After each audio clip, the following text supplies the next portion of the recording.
radio perlahan menyapa, hening pagi selubungi jiwa. Maros berlembah, batu dan gua, gunung dan alamnya mempesona. Satu Ramadan, bulan mulia, kita puasa.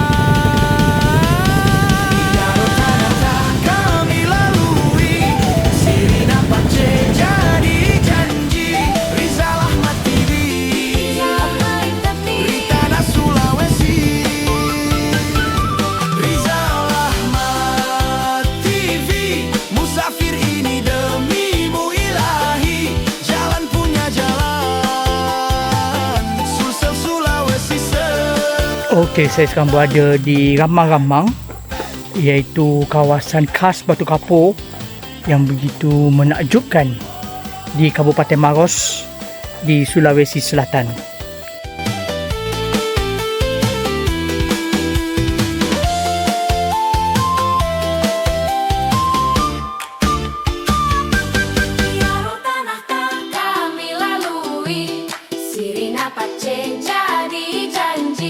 Rizal Ahmad TV, Rizal Ahmad TV, Ritana Sulawesi.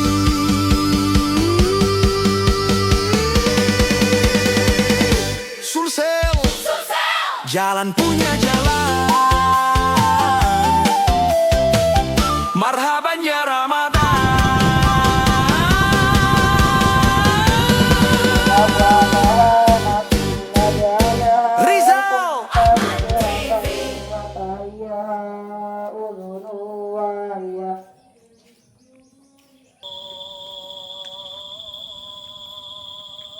Allahumma kasumna wa bika amanna wa razika atau nam bi rahmatika ya arhamar rahimin.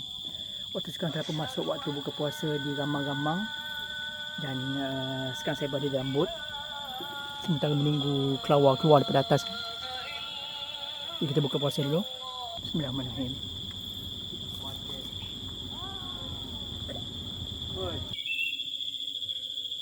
Saya sedang menunggu keluarnya kelawar daripada gua yang ada kat atas tu. Sama-sama kita nantikan detik keluarnya kelawar sambil berbuka puasa. Sudah keluar. Banyak. Lagi banyak hitam.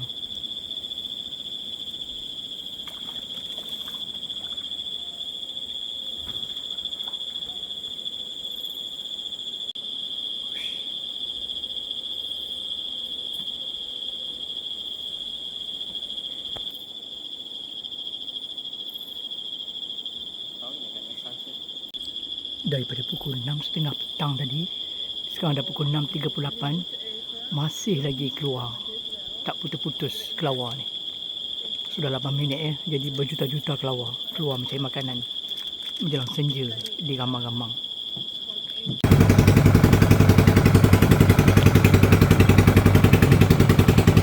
Ini ibu hidangkan untuk buka puasa ya? Aduh, terima kasih banyak ibu. Terima kasih banyak. Untuk buka puasa, untuk Bapak berdua. Selamat berbuka. Terima kasih ibu. Okey, waktu sekarang pukul 4.20 pagi dan sekarang adalah waktu untuk kita orang pergi bersahur. Pagi ni kita akan bersahur di kafe yang dekat sebelah sini. Dan ini adalah kafe dia. Dan ada hidang di sini. Semangka sama papaya ya. Nasi goreng. Terima kasih.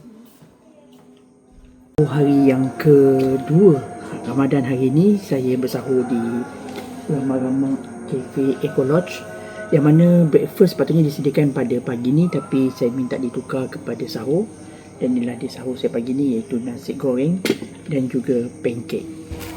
Ini pancake dan juga buah-buahan. Kita sahur dulu.